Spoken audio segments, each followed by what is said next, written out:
Oke guys, balik lagi di Dempo Channel yang akan merekomendasikan kalian film-film horror, action, dan juga science fiction. Senin kali ini gue bakal rekomendasiin kalian 3 film.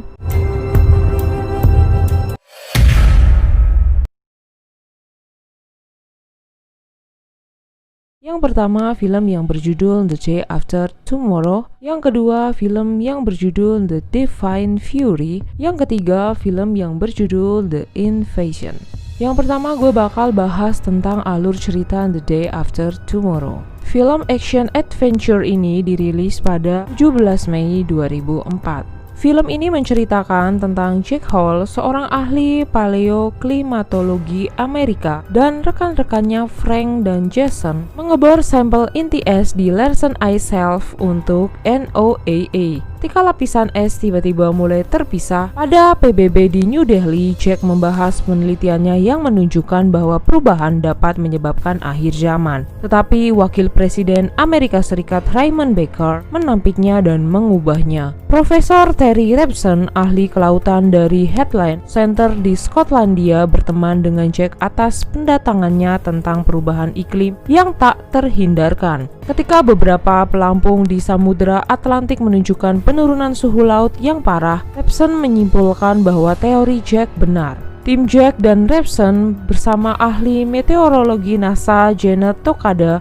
membuat model perkiraan berdasarkan Jack. Sistem badai besar yang berkembang di belahan bumi utara terbagi menjadi 3 badai besar seperti badai di atas Kanada, Skotlandia, dan Siberia. Badai menarik udara beku dari troposfer atas ke tengahnya, membekukan kilat apapun yang tertangkap mata dengan suhu di bawah minus 150 derajat Fahrenheit atau minus 101 derajat Celcius. Sementara itu, cuaca memburuk di seluruh dunia. Tokyo dilanda badai hujan es raksasa. Nova Scotia mengalami gelombang badai 25 kaki atau 7 meter dalam hitungan detik. Satuan tugas keluarga khusus 3 helikopter yang membantu menyelamatkan kerajaan Inggris dari Balmoral Castle crash di Skotlandia setelah seluruh bahan bakar mereka membeku dan Los Angeles hancur oleh wabah tornado. Setelah ini, Presiden Blake mengeluarkan perintah eksekutif agar FAA larangan semua lalu lintas udara di seluruh negeri. Di New York City, putra Jack, Sam, dan teman-temannya Brian Parks dan Laura Kamen berpartisipasi dalam Decathlon Academies, di mana mereka bertemu dengan teman baru JD. New York segera dilanda badai Amerika Utara dan cuaca semakin ganas mengakibatkan banjir di jalan dan akhirnya gelombang badai besar seperti tsunami membanjiri Manhattan. Hal ini memaksa kelompok Sam untuk mencari perlindungan di Perpustakaan Umum New York, tetapi sebelumnya Laura secara tidak sengaja menggores kakinya di mobil. Saat komunikasi telepon seluler terputus, Sam dapat menghubungi Jack dan ibunya Lucy, seorang dokter, melalui telepon umum yang berfungsi. Jack menyarankan dia untuk tetap di dalam dan berjanji untuk menyelamatkannya. Rebson dan timnya tewas dalam badai Eropa, sementara Lucy tetap di rumah sakit untuk merawat anak-anak yang terbaring di tempat tidur, di mana dia dan pasiennya akhirnya diselamatkan oleh pihak yang berwenang. Atas saran Jack, Blake memerintahkan negara bagian selatan untuk dievakuasi ke Meksiko. Separuh utara pasti akan dilanda badai besar itu, tetapi diperingatkan oleh pemerintah untuk mencari tempat berlindung dan tetap hangat. Dengan badai mencapai Washington, Blake binasa setelah iring-iringan mobilnya terperangkap di dalamnya, menjadikan Baker sebagai presiden baru. Jack, Jason, dan Frank pergi ke New York melawan segala rintangan. Di Pennsylvania, Frank jatuh melalui langit-langit sebuah mall yang telah tertutup salju dan mengorbankan dirinya dengan memotong tali untuk mencegah teman-temannya jatuh mengejarnya. Di perpustakaan, sebagian besar orang yang selamat serta mereka yang berasal dari bangunan lain memutuskan untuk pergi ke selatan setelah air banjir di luar membeku, meskipun sudah diperingatkan oleh Sam dan kemudian ditemukan mati beku oleh Jack dan juga Jason. Hanya beberapa orang yang selamat yang akhirnya memperhatikan nasihat Sam untuk tetap diam, membakar buku agar tetap hangat saat suhu turun. Laura mengalami keracunan darah akibat cederanya, lalu Sam, Brian, dan JD jelajahi kapal kargo Rusia yang telah hanyut ke kota untuk mencari penisilin. menangkis sekawanan serigala yang melarikan diri dari Central Park Zoo, mata badai Amerika Utara tiba membekukan Manhattan, tetapi kelompok Sam berhasil masuk tepat pada waktunya. Begitu pula Jack dan Jason berlindung di sebuah restoran yang sudah ditinggalkan. Beberapa hari kemudian, badai besar menghilang dan Jack serta Jason berhasil mencapai perpustakaan, menemukan kelompok Sam yang masih hidup. Baker dalam pidato pertamanya sebagai presiden dari Kedutaan Besar Amerika Serikat di Meksiko meminta maaf di televisi atas ketidaktahuannya dan sumpahnya untuk mengirim helikopter untuk menyelamatkan orang-orang yang selamat di negara bagian utara. Kelompok Jack dan Sam diambil di Manhattan, tempat banyak orang bertahan hidup. Di Stasiun Luar Angkasa Internasional, para astronot melihat ke bawah dengan kagum pada permukaan bumi yang telah berubah, sekarang dengan lapisan es yang membatang di belahan bumi utara. Kalau kalian penasaran dengan filmnya, langsung tonton full movie-nya melalui link yang sudah gue sediain di kolom deskripsi.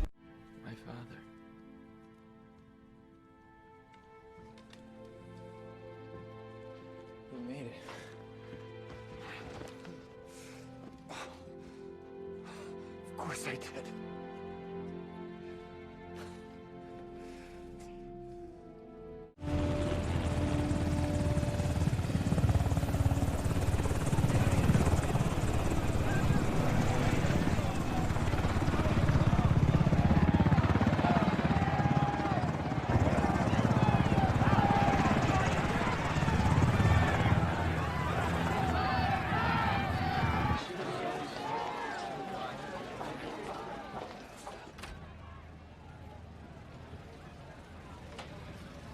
Mr. President,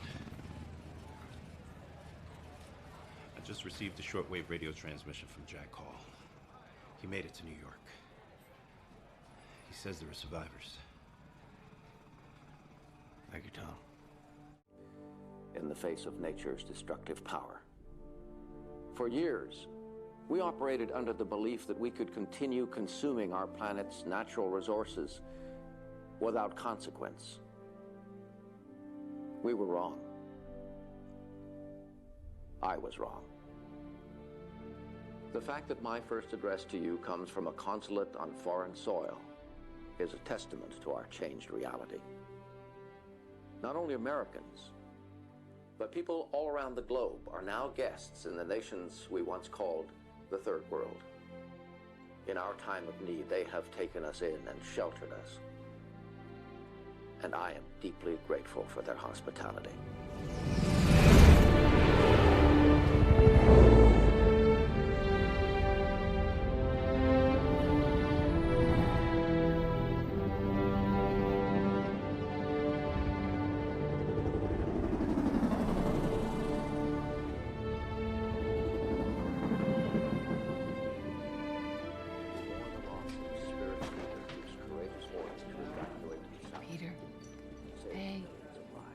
Feeling okay today? For days now, we have despaired about the fate of the people who are trapped in the North. Today, there is cause for hope. Only a few hours ago, I received word that a small group of people survived in New York City, against all odds and in the face of tremendous adversity. I've ordered an immediate search and rescue mission to bring them home and to look for more. Yang kedua, film yang berjudul The Divine Fury. Film ini bercerita tentang Jung Ho yang diperankan oleh Park Seo Joon, seorang juara seni bela diri yang mendapatkan kekuatan ilahi untuk bertarung dengan kekuatan jahat yang kuat.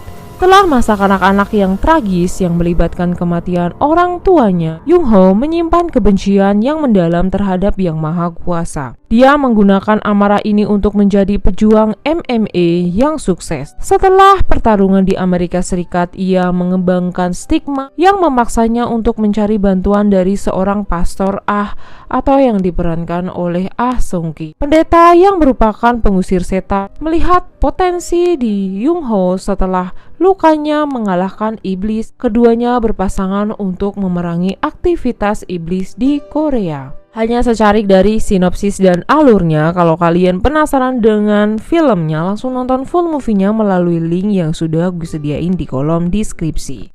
나 그딴 거 믿지도 않는데 이게 왜 생겨요? 이게 왜 생기냐고! 사람들을 홀려서 악마한테 제사를 지내는 사제들이 있어. 검은 주교라고 부르는데 내가 그 검은 주교를 찾아내야 돼. 가만히 있어요. 제게 힘을 주소서.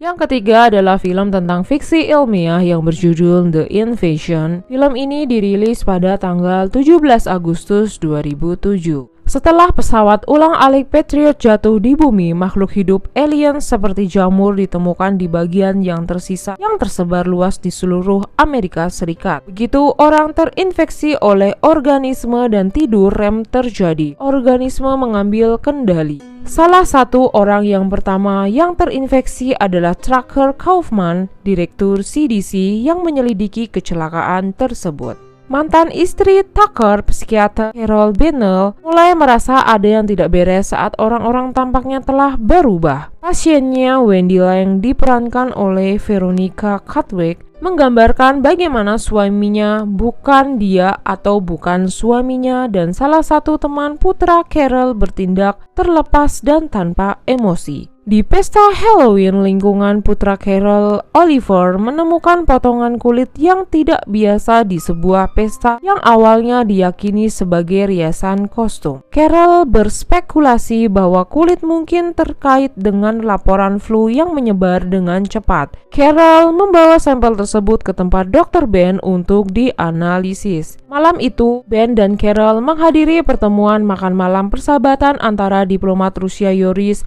dan diplomat Keiko Belek. Carol dan Yoris memperdebatkan sifat kekerasan manusia atas caviar dan champagne. Sementara itu, Tucker menggunakan CDC untuk menyebarkan penyakit lebih jauh dengan menyamar spora tersebut sebagai vaksin flu.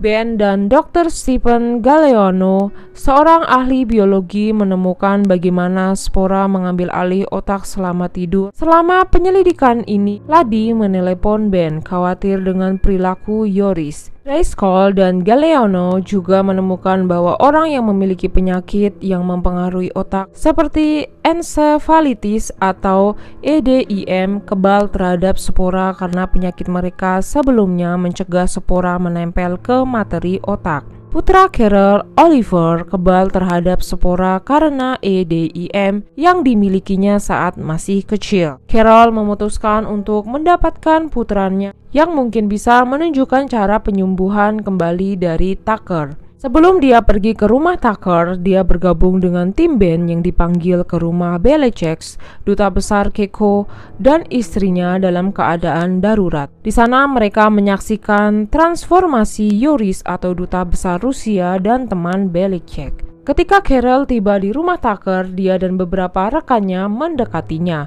Dia menjelaskan bahwa manusia yang berubah tanpa emosi irasional menawarkan dunia yang lebih baik dan memintanya untuk bergabung dengan mereka. Ketika Carol menolak, Tucker menahannya ke tanah dan menginfeksi dia dengan menyemburkan air liur padanya. Dia kabur dan kembali ke Ben di rumah Belichick. Mereka melarikan diri ketika Belichick kembali dengan lebih banyak orang yang berubah yang bermaksud menginfeksi siapapun di rumahnya. Galeano dan salah satu asistennya menuju ke Fort Detrick dekat Baltimore, di mana mereka dan ilmuwan lainnya akan berusaha menemukan obat untuk virus tersebut.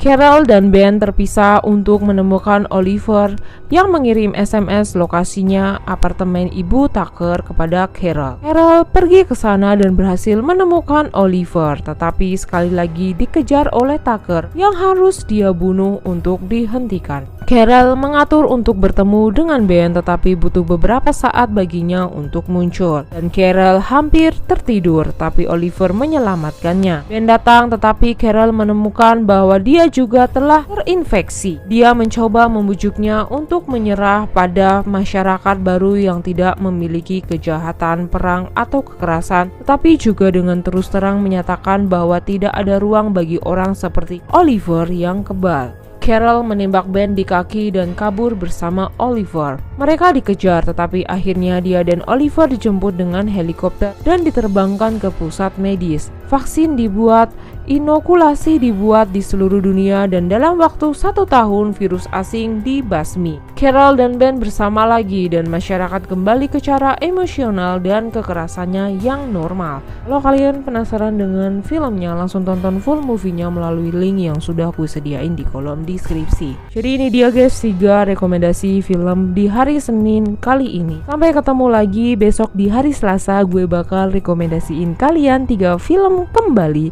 yang pastinya akan lebih seru dan juga horor banget. Oke, jangan lupa di subscribe, like, comment, and share. Bye bye.